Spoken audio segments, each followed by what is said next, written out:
Good afternoon, everyone. Good afternoon and welcome. I am Father Michael Wirtz. I'm a Holy Cross religious and a member of the faculty here in the theology department at King's College. The local Holy Cross community is delighted to sponsor once again this 42nd annual Moreau lecture. We welcome those joining us by Zoom and here in person, and we are cognizant that this is the first time since 2019 to gather for this lecture in person, and for that we are grateful. The Moreau Lecture Committee takes seriously the important opportunity to bring to our campus a respected theologian who can assist us in navigating the signs of our times and draw from our rich heritage of Christian theological inquiry. As you can see in the program, an impressive group of theologians have been invited over the years, and today is no exception. A word of thanks then to the committee members themselves in preparing today's lecture.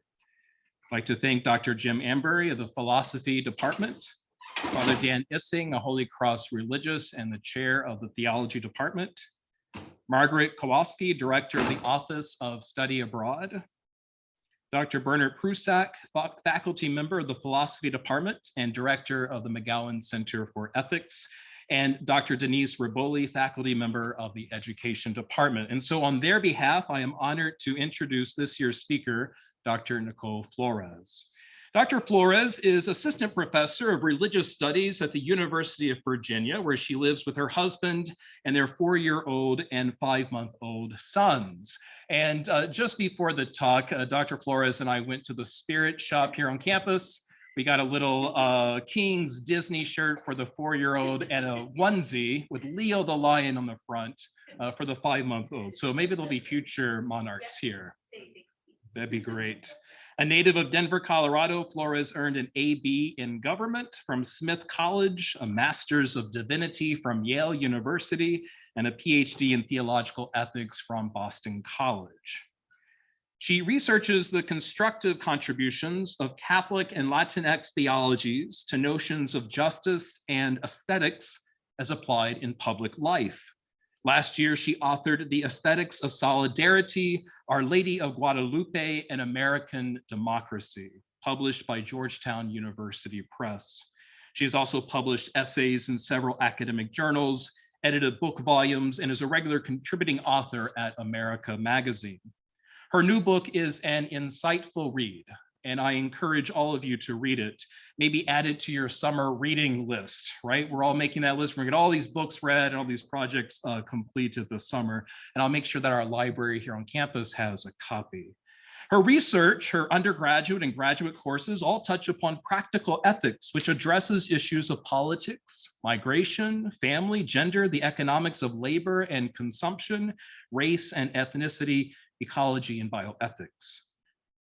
For today's lecture, Dr. Flores has chosen to present the metaphors of family as a way to promote the common good in our pluralistic society and also on our pluralistic campus here at King's College. In doing so, she is in good company. We can all relate to the concept of the family, no matter our backgrounds or how functional or dysfunctional our families might be. The Lord Jesus Christ used images, stories, metaphors to describe the kingdom of God, and in doing so, he used images that were familiar in first century Palestine: grapes, wine, water, sheep and shepherds, and other primarily agrarian images. St. Paul, in preaching then the kingdom of God, utilized the same tactic. His use of the mystical body of Christ was ingenious because everyone in his audience could relate. They all had bodies. And this is true also for his use of single life and marriage life to describe key theological points, as well as the image of adoption to explain how the baptized are sons and daughters, part of the family of God.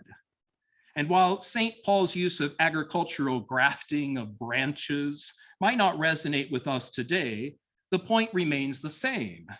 We use familiar metaphors to understand deep truths of faith.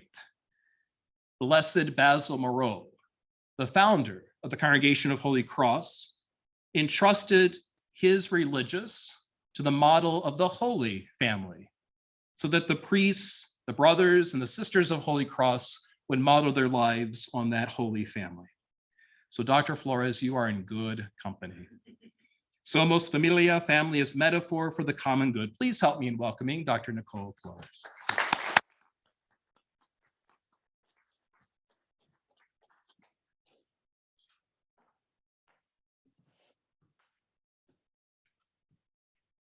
Good afternoon. And thank you so much for that warm welcome, Father Michael. I've really enjoyed the time that I've spent so far here on campus at King's. What a wonderful community full of people who really care about one another, and really an embodiment of what I hope to lay out here in terms of my argument for today. So thank you so much for welcoming me to your community over the past several days. As I begin my talk, I would like to offer just a brief outline so that you may better follow along with my presentation. I understand that it's the end of the semester, so I want to give you every opportunity to keep up with me as I get into this talk here. I will begin by describing the challenges of solidarity and the common good in our society. I will then suggest that the metaphor of the family, especially the vision of extended family that is central to Latino expressions of identity and communal belonging, is particularly well suited to help us develop an authentically Catholic vision of the common good. And finally, I will suggest concrete practices for treating society as our extended family that can help guide our relationships toward justice and solidarity that fosters the flourishing of all. First, the challenge of solidarity and the common good in the modern world. In 2002, the US Catholic bishops wrote, "The most challenging virtue of our time may be solidarity. Solidarity is certainly one of the most important virtues in our increasingly interconnected world. It remains beset by injustice and inequality. And given the individualistic and atomizing tendencies of our culture, it is easy to see why the bishops find this virtue so challenging. Despite the difficulty of cultivating solidarity in our increasingly fractured society and polarized political culture, pursuit of solidarity is vitally necessary for the cultivation of the common good in our time. There are many competing definitions of the common good, so many that it is easy to view with suspicion any appeal to the common good. As a co-teacher of mine once said to our students, whenever someone invokes the common good, you should hold on to your wallet. Even so, the vision of the common good in Catholic social thought and tradition is predicated on our commitment to the Imago Dei present in each person, in each one of us. Following St. Thomas Aquinas, we can affirm that the common good involves the thriving of the whole society that is achieved through the flourishing of its individual members. From a common good perspective, justice thus demands that we identify the minimal level of solidarity required to enable all society's members to live with basic dignity. Of course, it is an open debate about how best to go about cultivating the solidarity and the common good required in our pluralistic and democratic society. I would like to suggest that any attempt to cultivate the common good requires attention to the kind of relationships we have with one another.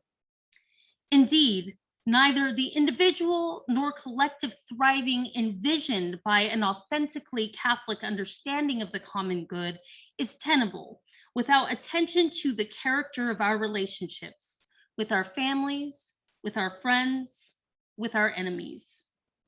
While there are any number of productive ways to discuss the kinds of relationships we have with one another, today I would like to hone in on the family as a metaphor for the common good. What might Catholic and Latino reflections on the family teach us about how we ought to relate to one another in society at large?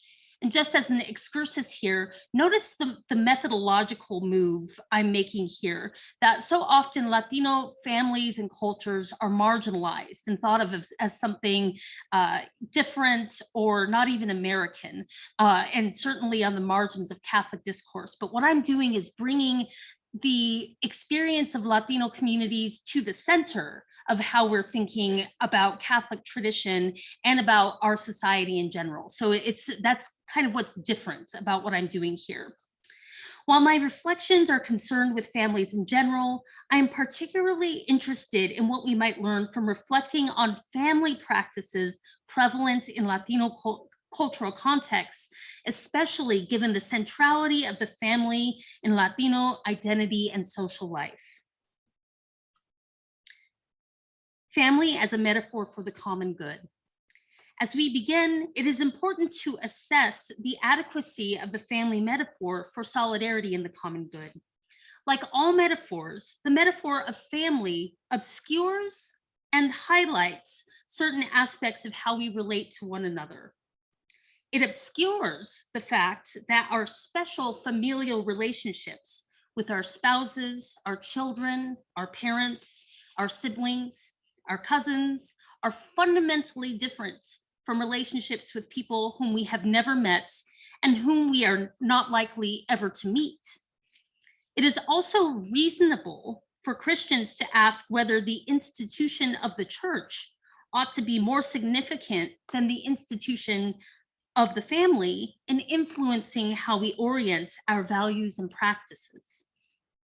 Nonetheless, the family metaphor has certain strengths that make it particularly attractive for articulating a Catholic vision of communal relationships and our attendant obligations to those to whom we belong.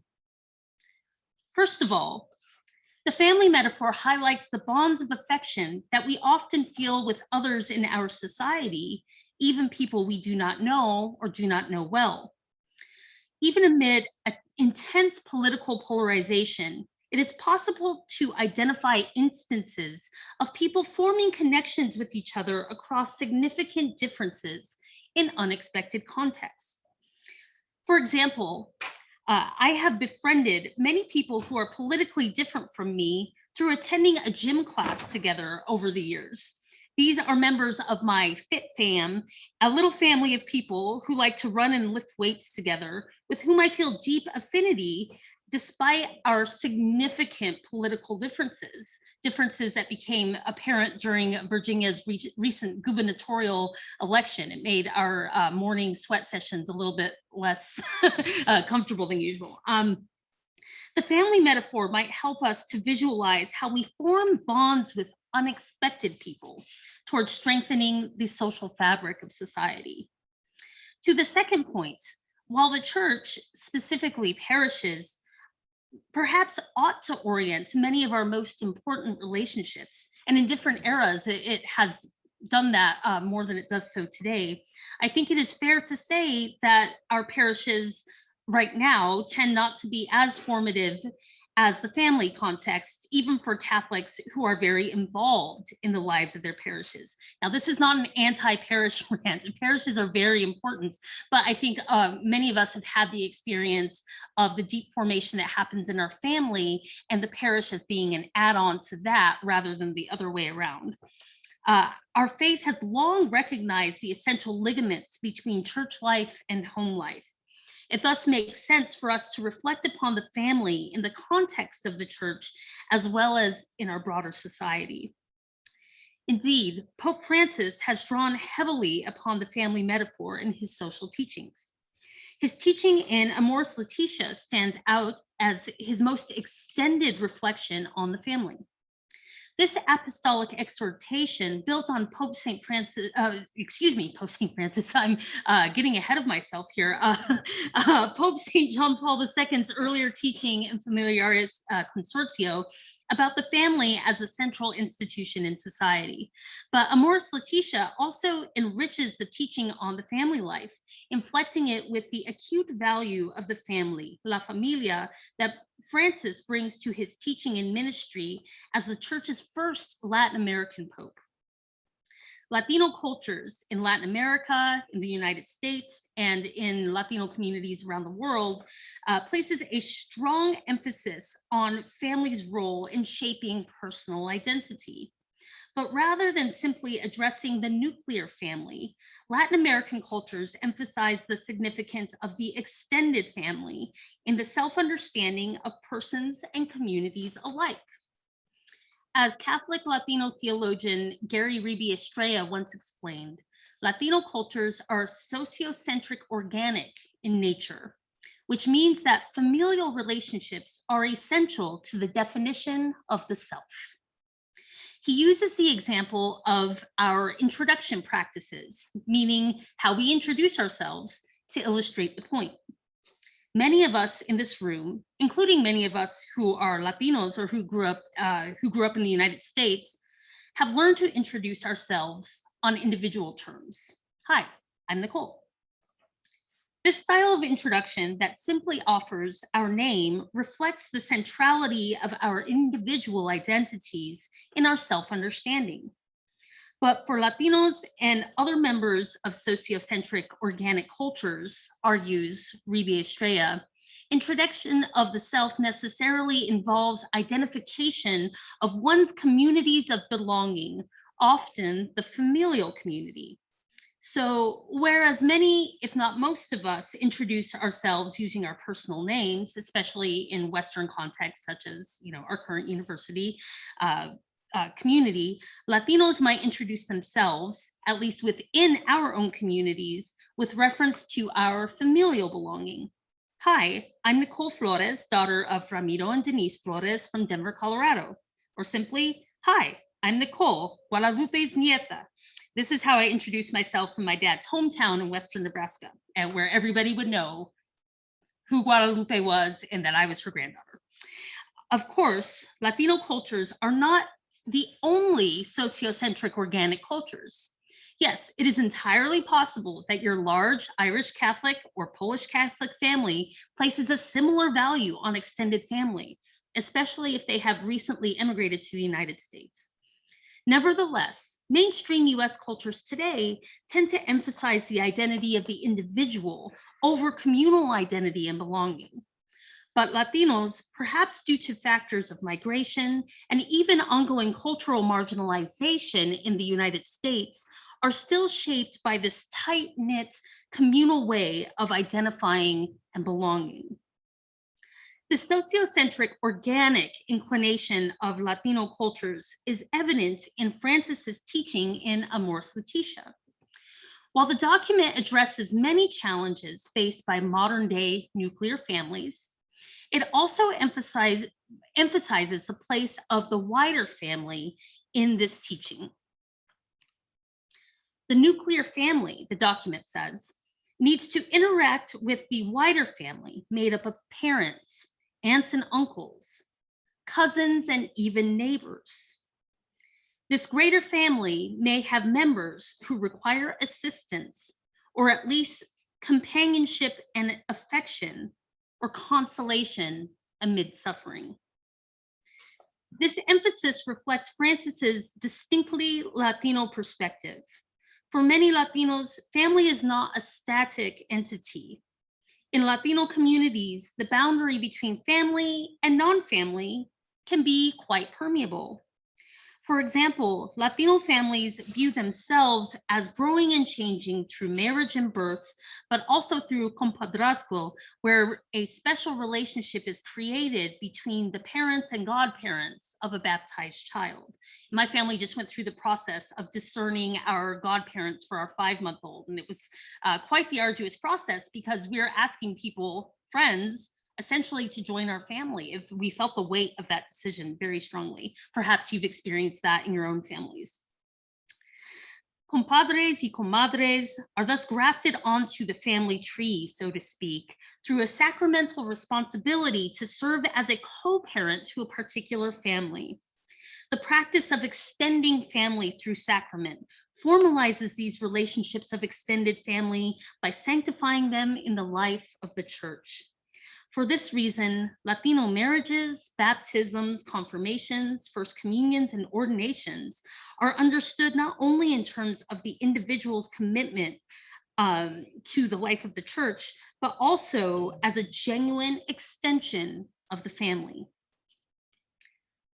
The Latino emphasis on the extended family lays a foundation for Francis's many contributions to Catholic social teaching.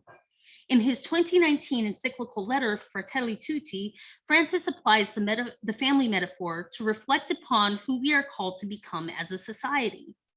The opening pages of the letter invite us to work together as a human family. Let us dream then as a single human family, as fellow travelers sharing the same flesh, as children of the same earth, which is our common home, each of us bringing the richness of his or her beliefs and convictions, each of us with his or her own voice, brothers and sisters all. With his emphasis on siblinghood, brothers and sisters all, Francis casts all of humanity as a large family, one that has special obligations to one another by virtue of this special belonging. Notably, he employs this extended family metaphor beyond the human family, applying it to the earth, our common home, and to the entire created order.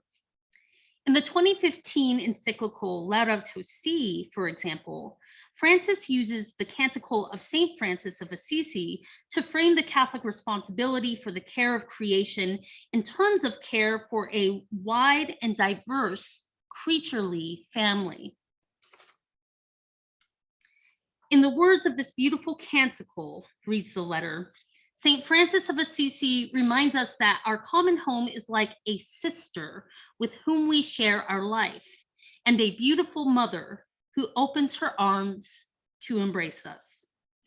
Francis's attention to the women characters in this canticle, particularly to the sister, form the basis for his description of the ecological crisis facing our world.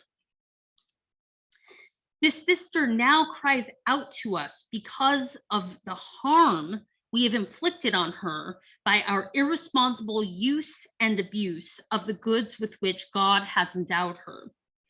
We have come to see ourselves as her lords and masters, entitled to plunder her at will. The violence present in our hearts, wounded by sin, is also reflected in the symptoms of sickness evident in the soil, in the water, in the air, and in all forms of life. Francis thus employs the family metaphor to draw our attention to the harm being done to a vulnerable family member, to our sister. This harm to our loved one causes us to weep and lament, but it also calls us to account for the harm we have done to a member of our own family in a unique and powerful way. It also thus calls us to action, to practical actions of solidarity that seek to protect the most vulnerable members of both our human family and of our broader creaturely family. In this way, Francis makes the metaphor of the family the basis of his call to solidarity. This teaching in Laudato Si brings full circle Francis's use of the extended family metaphor.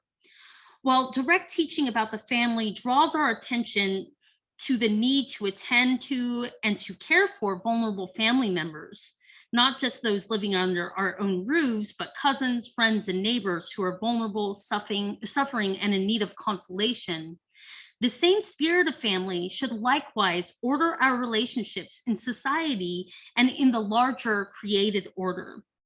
This means we should treat all people, and indeed all of creation, as members of our great extended family.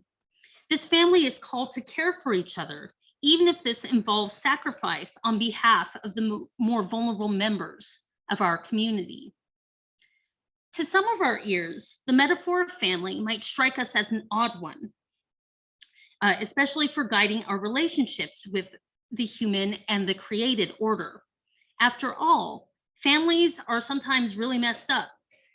Families are often sites of abuse, injustice, and harms, including domestic abuse and the rejection of vulnerable members of our families, including LGBTQ family members. Given the abuses and shortcomings of solidarity present in actual families, what can the family metaphor contribute to our understanding of solidarity and the common good? Catholic ethicist Julie Hanlon-Rubio, in her many writings on the family, grapples with the challenges facing families today. To be sure, she cautions us against romanticizing the family.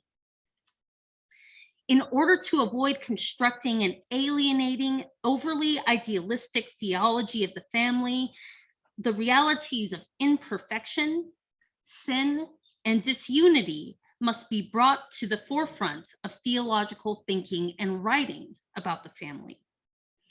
Following Rubio's lead, we should approach family ethics with these challenges in mind.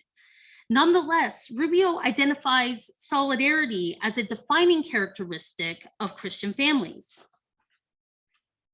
Families are charged with the duty of solidarity, she writes, or uniting in compassion and service with the marginalized in society.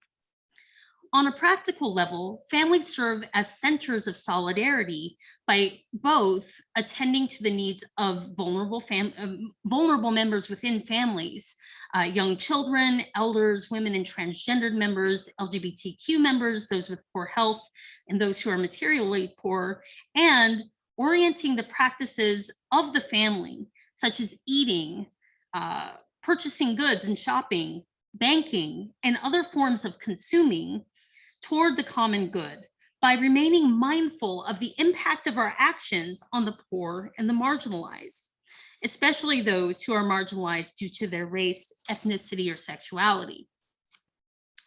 Identifying both the internal and external need for solidarity, Rubio identifies the family as the basis for our broader practices of solidarity.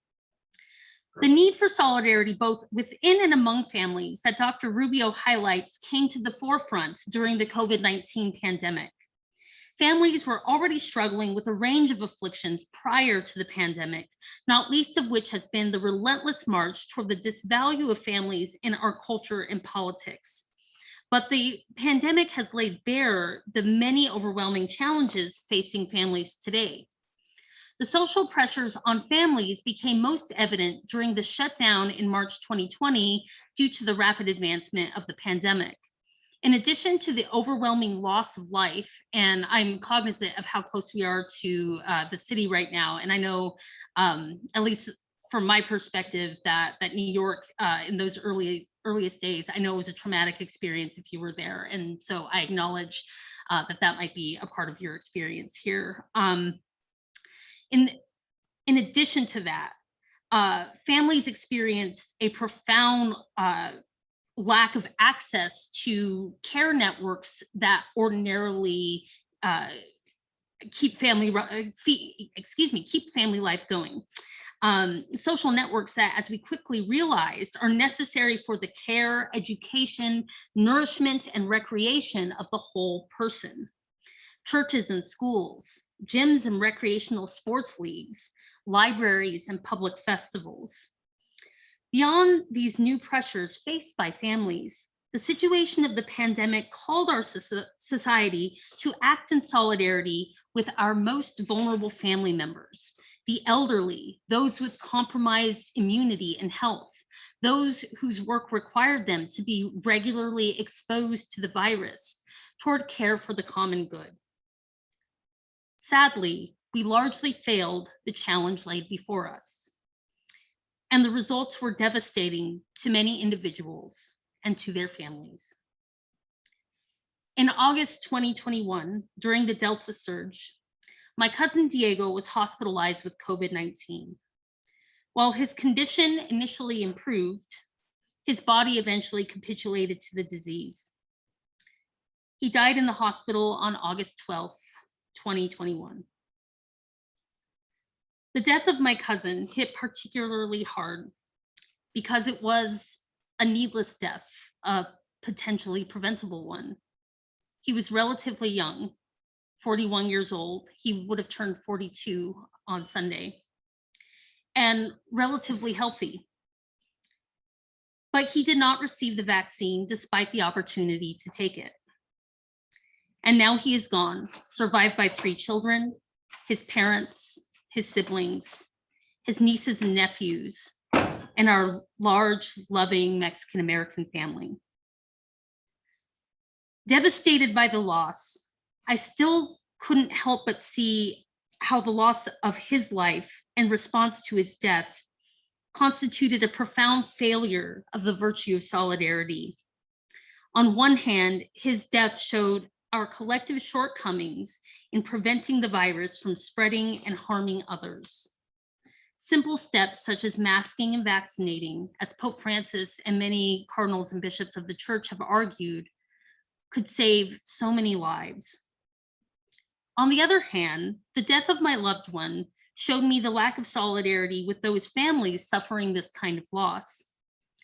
When I shared with others about my cousin's death, several people responded, "Well, he should have been vaccinated." To receive that kind of response from others that was tantamount to, "Well, get over it, he had it coming," was horrible during this time of mourning for my family. Both of these failures of solidarity might have been different had our responses to the pandemic been guided by the metaphor of the extended family that orients Catholic social teaching in the 21st century. Concrete practices for solidarity and for the common good. So I share about Diego's death with you here today, and my family's grief over his loss as an opportunity to dream together as brothers, sisters, siblings, all about how the family metaphor, especially the extended family metaphor, so central to Latino and other Catholic communities, might orient the practical pursuit of solidarity and the common good in our time. Specifically, I will apply this metaphor to our ongoing pandemic responses. Latino family practices are oriented around the extended family in a way that directs concern away from just the individual or immediate family interests, redirecting them toward the broader community, especially toward the most vulnerable members of society. This sense of solidarity with people and communities beyond one's scope of interest has important social, economic, and political implications. First, it often enriches social life among Latinos, providing opportunities to extend the affection and support of the family to a larger and vital community. This sustaining network is key in resisting social disadvantages faced by many Latinos, including both ethnic and racial discrimination. This ability to extend resources beyond particular households proved crucial and life-saving for some Latino communities during the pandemic. In Charlottesville, Virginia, where I live, Latino essential workers comprised a disproportionate number of early COVID-19 infections and deaths in our health district.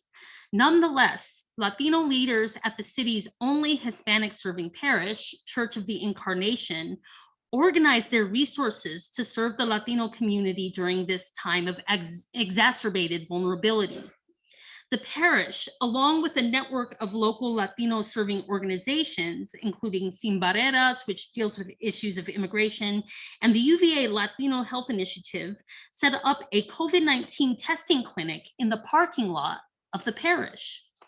Once the vaccine was available, the same family of organizations made sure the vaccine was readily available at locations that would be accessible to the Latino communities most vulnerable to the virus. What was the result of these efforts? The Latino community went from being the most disproportionately infected community in Charlottesville to the most disproportionately vaccinated community in Charlottesville. This family model of the common good has been crucial to saving lives in my community over the past 2 years. and shows us the promise of the family metaphor for the common good. Extended families also serve to broaden one's affections and field of concern beyond a particular household or community. For Latinos, practically, extended community families can include persons of many races, ethnicities, nationalities, social classes, religions, and increasingly political affiliations. They encompass persons both very similar to and very different from oneself and from one's immediate family. The reality of pluralism within the extended family can help to develop habits of sympathy for and obligations toward people from many backgrounds. The boundaries of this extended family are fluid. Thus, it always has the possibility of growth. This potential for the family to grow underscores our fundamental relationships to all people and to all of creation, thus emphasizing basic obligations and responsibilities to our large, loud, human, and created families. Perhaps this perspective sounds Pollyanna-ish in a time of such bitter political and cultural divides, but our society has learned generation after generation about the power of the bonds of affections to challenge and revitalize such relationships. My cousin Diego and I, for example, lived two very different lives. We had, to be honest, very little in common in terms of our tastes, our education and formation, our politics. If we had not been family, I'm not sure we would have had reason to become friends. But we both loved our children. We both loved to work out. And we both loved to laugh. Sometimes I would log on to Facebook just to get a mood lift from Diego's stories of coaching his daughter before her latest track meet, or just a laugh from his quirky, sometimes irreverent sense of humor. Always irreverent sense of humor. These bonds of affection that I share with Diego allowed me to imagine the possibility that there are things I could love and could cherish about every person who I might come to know. Even potentially with those who would be considered my enemies or simply just not my friends. These bonds also allow for me, as a social ethicist and bioethicist, who is decidedly pro-vaccine, to attempt to honor the dignity and humanity with members of our human family with whom I vehemently disagree about the ethics of receiving the vaccine. The bonds of affection I shared with Diego allow me to remain cognizant of the fundamental humanity, not only of my friends, but of my not friends and my enemies during times of such intense public debate. This awareness of humanity does not resolve the conflict, but it allows for the pursuit of our civic dispute, our family feud, if you will, without foregoing the basis of our Catholic ethics, recognition of the fundamental and unassailable dignity of each person created in the image of God. The family metaphor for the common good offers a helpful framework and a deeply Catholic one for how we might practice solidarity and the common good in our time. And of course, the metaphor requires further scrutiny to better understand its strengths and limitations. I thus look forward to hearing your questions and responses, but particularly from our respondents, any questions about my lecture, with the hope that we can continue to have a generative conversation to further develop our understanding of the work the family metaphor can and cannot do for us as we think about our community together. And I look forward to doing this and for us to dream together as a family, sisters, brothers, and siblings all. Thank you very much.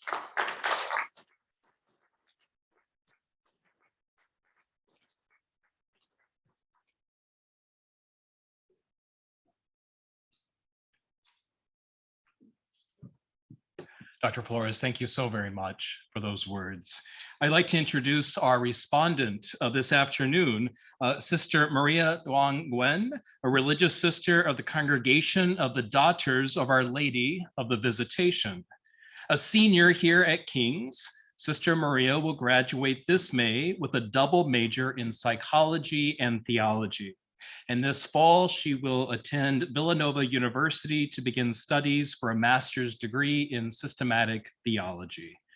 Sister Maria will return to her native country of Vietnam after completing her studies here in the United States, and will be expected to train young religious sisters and teach theology at the Institute of Theology in her home archdiocese. So please welcome our respondent, Sister Maria Gwen.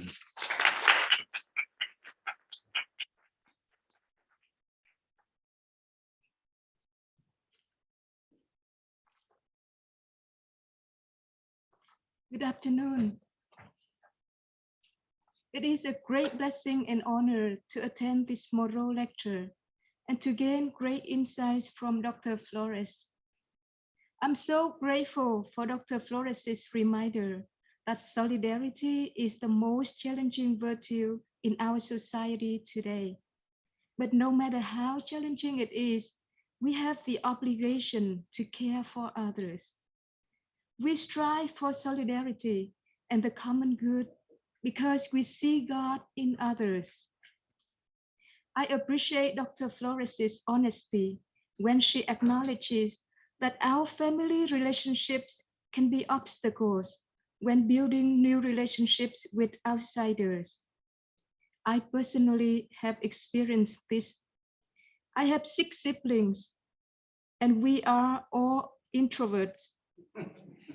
We value insightful discussions and attentive listening. However, we do not tend to associate with those who are different from us. Our family relationships can prevent us from forming new extended relationships. The nuclear family often creates in us invisible criteria on which we base our relations with others. Despite this challenge, Dr. Flores shows that family in general and Latina extended family in particular can provide us with a model of solidarity and the common good. I smiled when I read Dr. Flores's lecture because her culture is very similar to my Vietnamese culture. As a Vietnamese Catholic, I identify myself not only by who I am, but also by my parents and my faith community. This is how I introduce myself to a Vietnamese person. Hi, I'm Sister Maria Nguyen, daughter of Vinh and Châu Nguyen from Nước Ngọt Parish.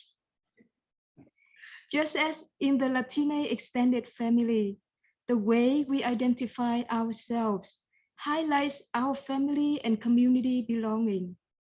In other words, we emphasize the priority of others and community over individual.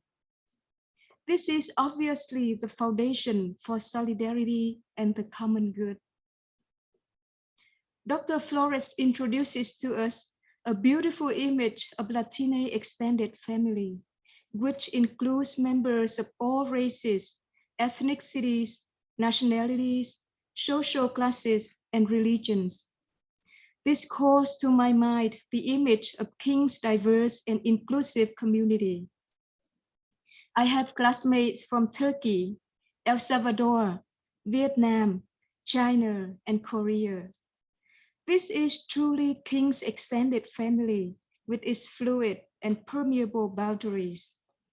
Moreover, as a religious from a developing country, I don't have the necessary resources to attain my education. King's College, though it doesn't know me and my community, offers me a generous financial scholarship. I, with an excellent education from King's, will then come back to Vietnam and will be able to benefit my community and my people. This is for me a powerful demonstration of solidarity by King's extended family. In addition to the fascinating points in Dr. Flores' lecture, I have some points of inquiry.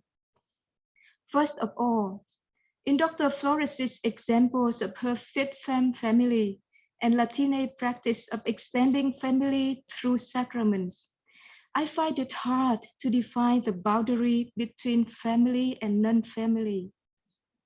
Jesus in the Gospel of Matthew, chapter 12, verse 50, extends his family beyond the Palestinian biological bond.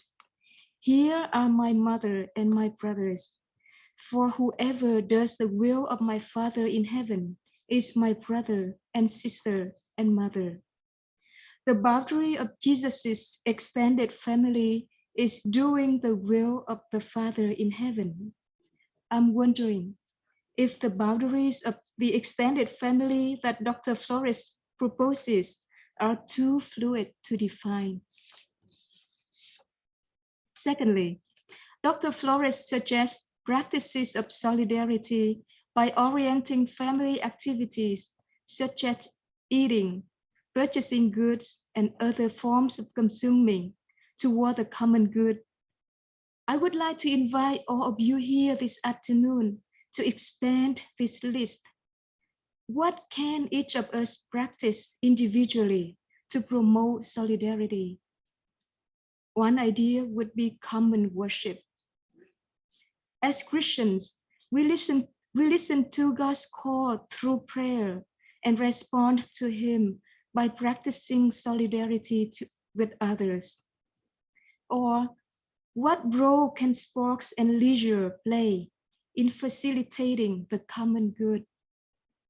Finally, Dr. Flores recommends the Latine extended family as a good solution for our vision of solidarity and the common good, because it is where each member learns to care for the needs of others and put the community first.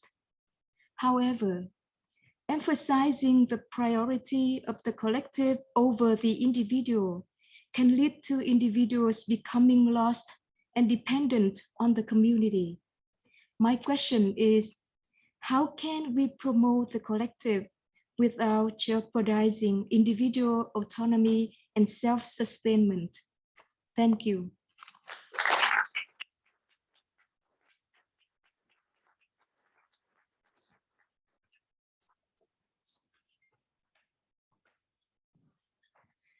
Thank you so much, sister. What a beautiful response. And I just feel very moved by your call to all of us to think about ways that we can be in solidarity with others, and especially your emphasis on worship, that the liturgy is a place where the ultimate form of solidarity happens as we remember the body of Christ. And I'm just very moved by that in particular today from your remarks.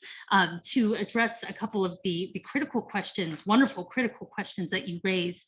The first about the porousness of my understanding of family. Now, I wrote the original version of this talk, so this has been developed over the course of 10 years, and actually it was published right before Pope Francis was elected Pope. So I think Pope Francis has been looking over on my paper to get his ideas on the family. Nonetheless, I think what I'm suggesting about the large single human family is really resonant with what he's saying, and I don't think that there's a lot of difference between what I'm suggesting and what he's suggesting.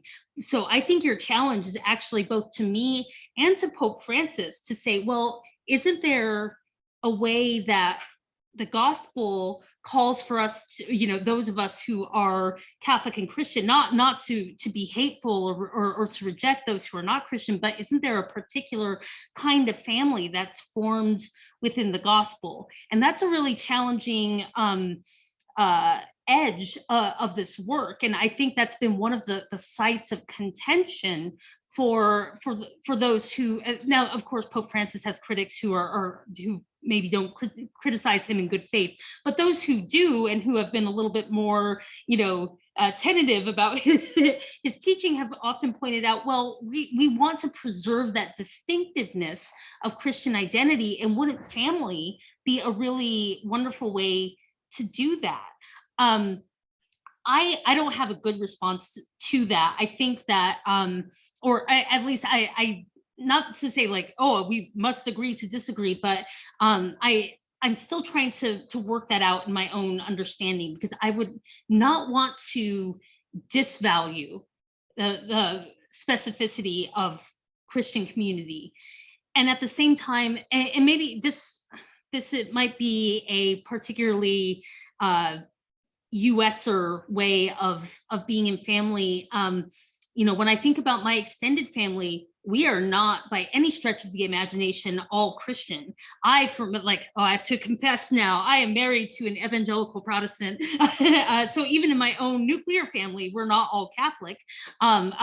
Well, the kids are, of course, like their mom. But in my extended family, we have many different traditions, and because you know, we've all married people from all over the world, we have people of many different races and backgrounds in our family.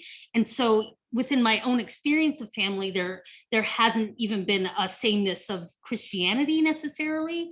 But I do want to, I don't say that even to undermine the question that that you put forward, because I think it's a really good one. So maybe I would just, you know, put the question back out there is, how do we hold together this obligation to this single human family with this more distinctive call that Christians have to a community that does the will of the Father? That's a really astute question. I very much appreciate that. To the point that you raise about how individuals can be subsumed in the life of the family, that's such an important question. And again, in the original work that I published in 2013, I did address this somewhat, but I think it bears discussion today, that one of the issues that Latino theologians have really wrestled with in our own development of theology is the fact that marginalized people within families, especially women, that our interests get subsumed by the interests of the family. And, you know, I've always known that to be true, but now that I'm a mother, I think of that in a new way. You know, it's not even that my family doesn't wish the good for me, it's that everything I do is for another person who is not me for during this time of my life. And that is actually, it's really hard. It's really exhausting, and it makes me feel sometimes like I don't have a sense of self anymore. I'm just covered in spit up and stepping on Legos and, you know, cooking a meal and, you know, doing the what we call the honey-do list, you know, honey do this, honey do that, right? But the Brazilian theologian Ivone Guevara had a really great response to your question that I love and hold close to my heart. She says that women, when our societies and cultures try to orient us towards the service of men, that's actually an idolatrous structure, because we are supposed to be oriented towards God, and men are not God, right? So every time that you know, we are not allowed to truly worship, that undermines.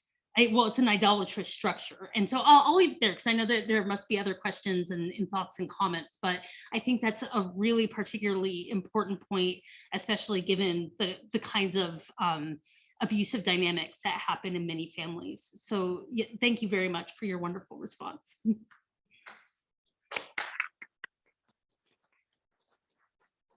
We'll open the floor now to general questions. Father Dan has a microphone. He'll come around, and I'll try to field questions via Zoom. So if you're listening from Zoom, you can type your questions in chat. So please don't be shy if you have any questions for Dr. Flores.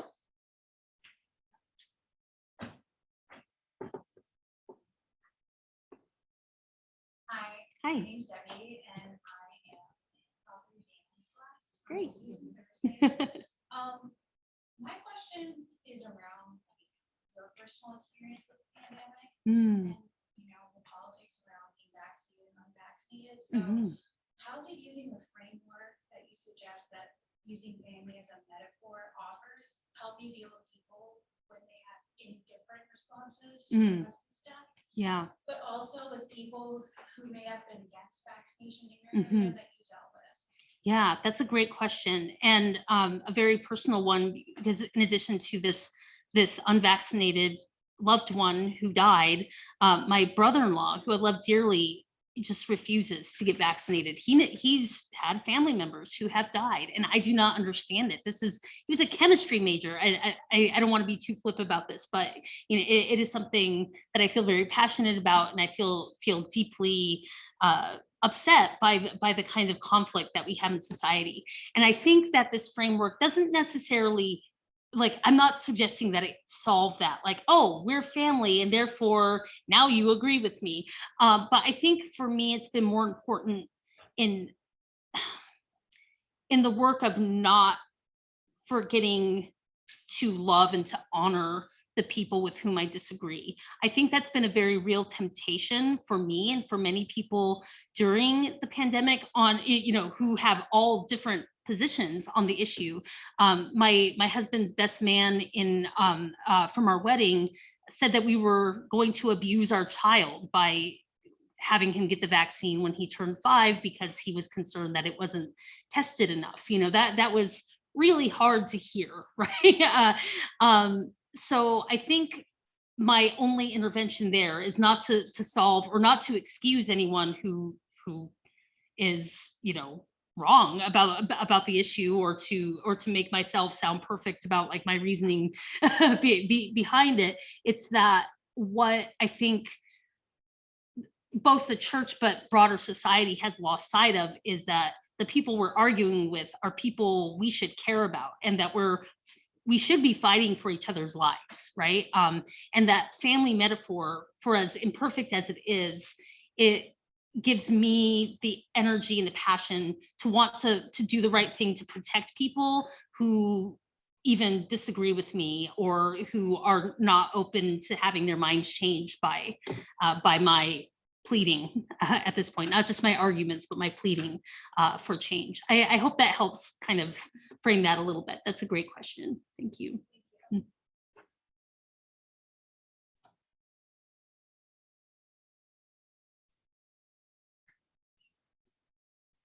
We should have a student instead of maybe. I was going to say. Student next. There you go.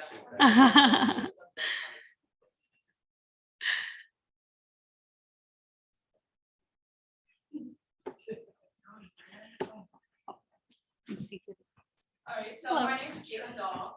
Hi. I'm also in Father Dan's class, and I know you mentioned domestic violence a little bit. Mhm. So I know in a lot of families that can often lead to like separation or divorce. Yeah. So what's your opinion on obligation to family members that commit like domestic violence or abuse and betrayal? That's a wonderful question. Such a hard one.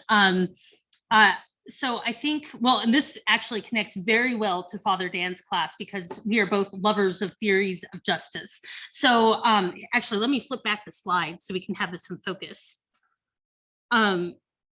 So this is quite possibly the most important line of my entire talk. It's when I outline how justice is operating within my talk. So I actually take this definition from a very famous ethicist who was a teacher of mine, David Hollenbach.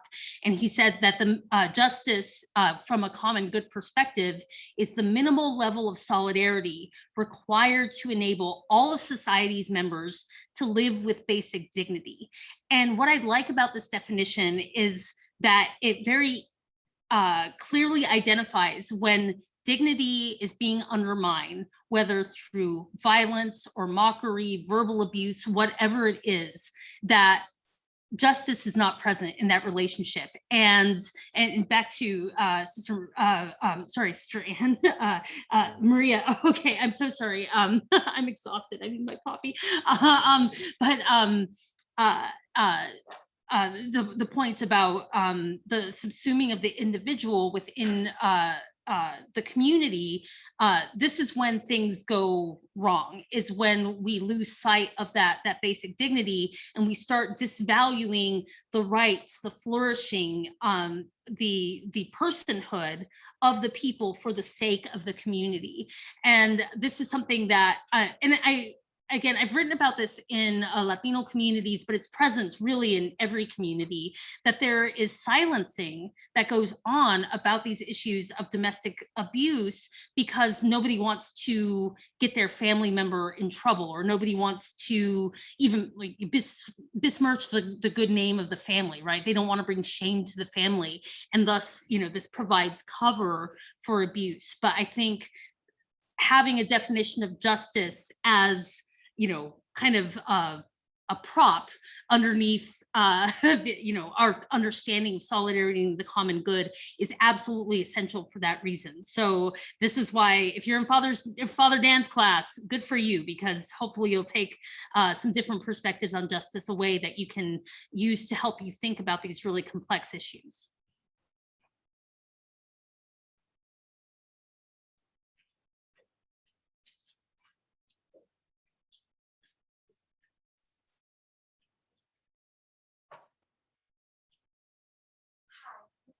I just have a question in regards of the family relationship. You did mention that sometimes it can be an obstacle to build relationships with the outside world. I grew up in I'm a Hispanic woman too, and my family, they are really together, but sometimes when it's outside help, they become a little hostile. Like sometimes they say terms like, "Oh, you help outsiders more than you help family yourself." So how do you deal with that, because I'm pretty sure you probably experienced that. Yeah, well, and it's very interesting because even within my family, there are little like factions of people who are like, oh, well, we're not close to so and so or whatever. And I actually absolutely reject that. I'm like, I love the whole family because it's the only one I have, except for the large single human family. But I do think that's a helpful example for thinking about the use of the family metaphor, for society doesn't necessarily mean that we go ahead and say, oh, now everybody's united and gets along well. And, because we know from our own experiences that even within our families, there's an insularity or there can be kind of factionalism that's generated within that context of the family. And while I do think it helps to kind of show the limitations of the family metaphor, it might also be a strength of the family metaphor for the common good in our time, in part because there is so much factionalism, there is so much dedication to one's own group going on. So the way I see the metaphor working is that it kind of challenges that, and in turn it challenges what's happening in my actual family. Are we kind of closing ourselves off and like, okay, the Flores family who lives in Denver, we're different than the Flores family in Nebraska because we have better education, right? Okay, that might be walking down the wrong road. That might be a kind of insularity and rejection of another that's toxic, that is not in service of justice, right? So again, keeping in mind what serves justice. It's going to redound to the particular situation of any situation, but I do think that's a very good example to bring up to kind of give to fill in the colors of our understanding of family.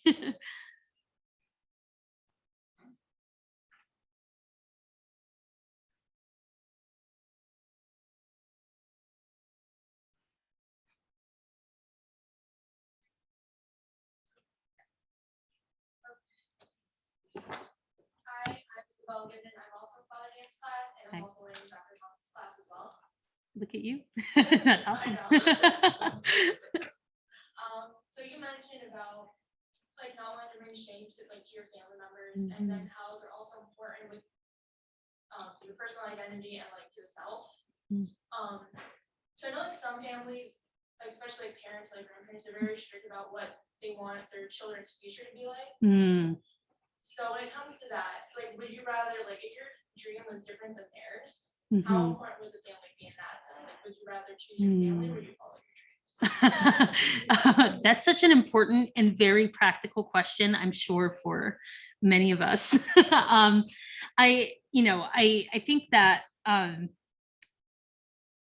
I feel like deviating from the, you know, kind of the social metaphor content of the lecture for a second to speak like real talk, right? You know, that it is very challenging to make decisions about our, you know, who we want to be and to become in general. And you add on top of that these layers of obligation and feeling, you know, not just a sense of like, oh, well, maybe a family member invested, you know, money or time or some other resource in my education, and I now owe them something in return, but also, you know, a duty to provide for one's own family, to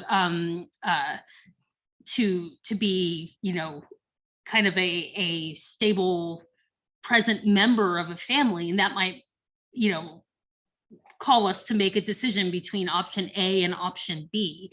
And I think as we consider those things, and you're all at the age where you start having to make these really big decisions about, you know, okay, what am I going to do after, you know, my joyful graduation from King's? What am I going to do next? I think it's important to keep in mind, yes, those obligations to family, but also to keep in mind, you know, what is our call? And if we return to scriptural witness and to many examples in popular culture, if you're not into the Bible, we see people who have to make difficult decisions to go against, you know, what their family might want for them with varying degrees of success, right?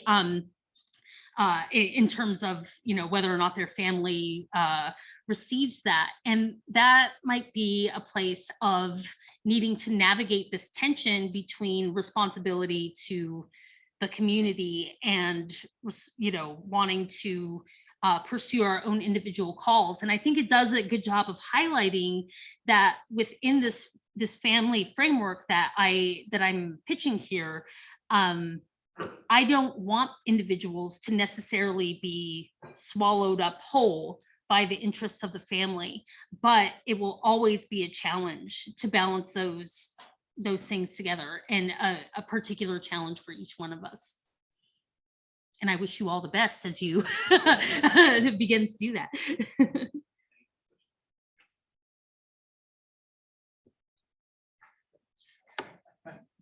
Now I finally get to speak. The big kid questions over here. Students' questions were so crisply formulated. I'm quite impressed. Yeah. It might take me longer to articulate mine. I need to say who I am. It seems to be the protocol here. I'm Dr. Werner Krisak, and I'm married to Margaret Kowalski, and I live in Shavertown. All right. What's your parish? Yeah. All right. So thank you for really a lovely and very interesting presentation. So again, it's going to take me a little while maybe to get to my question. So I was thinking about the common good. When I talk about the common good with students, I begin by talking about common goods. So goods that can only be had in common, irreducibly social goods. So a party, for example, a friendship, a marriage, a family for sure, a workplace, a classroom, a college, a political society, so on and so forth. So I was thinking the family is a metaphor of the common good. It's also an instance of the common good. It is a common good. And so I wonder if you might say a little bit more about, you gestured in this direction, about some of the limitations of the family metaphor. So I did this work some years ago for Notre Dame, not that long ago, but pre-pandemic. And at Notre Dame, apparently Father Ted Hesburgh used to talk about the community as a family. And it struck me that, well, I'm not sure that's actually a really helpful metaphor for your university. So yes, maybe it gives you some insight, maybe it gives you some motivation towards solidarity, but it might also distort your understanding of the dynamics of this institution. So the family, in a family, you have particular responsibilities, obligations, expectations, there are dynamics. There are different dynamics within different common goods. So again, maybe you could just say a little bit more about your thinking about the limitations of that metaphor of the family, and how if it's transposed to other common goods, it might actually not entirely Yeah. capture the Yeah. dynamics of those common goods. Yeah, well, and actually, before I respond, I'd love to hear a little bit more from your perspective, how the metaphor would have become distorted in that context at Notre Dame. Like, what might it have, what disservice might it have done specifically, there? Yeah, no, that's a good question. And I'm not going to draw on particulars there, but let's just think about it a little bit. So, in a workplace, are you family with one another? Well, in a college, are we family with one another? And within limitations. So, I also sit on a senior promotion committee. Yeah. And there I judge my colleagues Yeah. to decide whether my colleagues should Yeah. be promoted. And I sit on a tenure committee and I decide whether these people should be given tenure. Yeah. That's a professional duty. Yeah. Exactly. Yeah. And that's very different. So with my kids, as annoyed as I might be with my kids, I'm not going to say to my kids, well, next year you need to find a different family. Publish more or you won't get your cookie after dinner. You might have to say that to your colleague. In fact, you think of yourself as family. Sometimes you might say, stay, to somebody to whom you should say, go. Go, yeah. Thank you for filling that out for me, because I think that's a really helpful example that gets to some of these limitations. And another mentor of mine, Jim Keenan, who's a Jesuit at Boston College. I'm sure you know who he is, but maybe the rest of the crew doesn't know. But one of his current projects has been one on professional ethics, and specifically within university contexts, and looking specifically at breaches of professional ethics within these contexts. And might a metaphor that has such, deep, intimate feeling to it, you're my brother, you're my sister. Oh, well then, my obligation to my brother and sister is different than my obligation to my student. And I owe my students things that I might deny my sisters, right? I don't have time to receive your call right now. Whereas, as your professor, I should probably hop on Zoom and help you out if I'm your advisor, right? That's an obligation that I have to you. Maybe not, in the immediate, right now, every moment, but that there's something owed.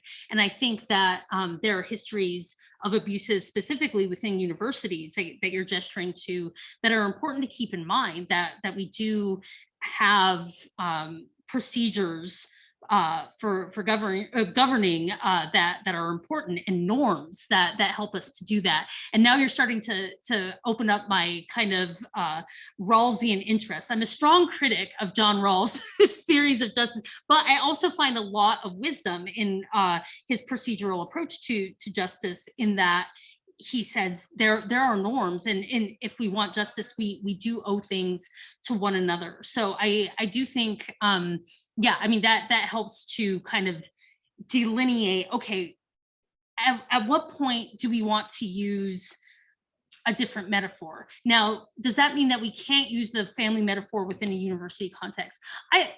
This is a debate that y'all can have here at King's. I don't want to get too into that. I don't think it necessarily disqualifies it, but I do think that it needs to be, like all metaphors, there needs to be a check on it, right?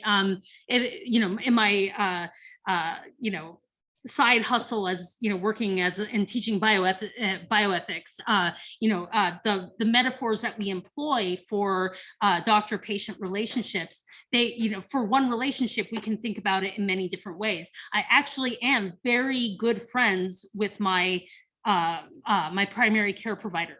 But she owes me things as my primary care provider. So like our interaction is one of friendship, but we also have to have a professional, and patient relationship in order to serve justice. So perhaps there's a way of saying that there are multiple dimensions, and that just being aware that metaphors do certain work and don't do other work, right? And as much as we want to be a warm, loving, welcome family at King's, we might also need to keep in mind these obligations that we have to one another. And perhaps a different metaphor might need to be brought to bear on the kind of community that we have in that case? That's a wonderful question. Thank you so much. Oh. Are we at time? We're for at more? time. Thank you so much. Dr. Flores, thank you so much for this, such an enriching talk. I want to thank all of you for being here, you, the King's family. Thank you for your presence here today. And again, thank you, Dr. Flores, for your insightful remarks. Thank you.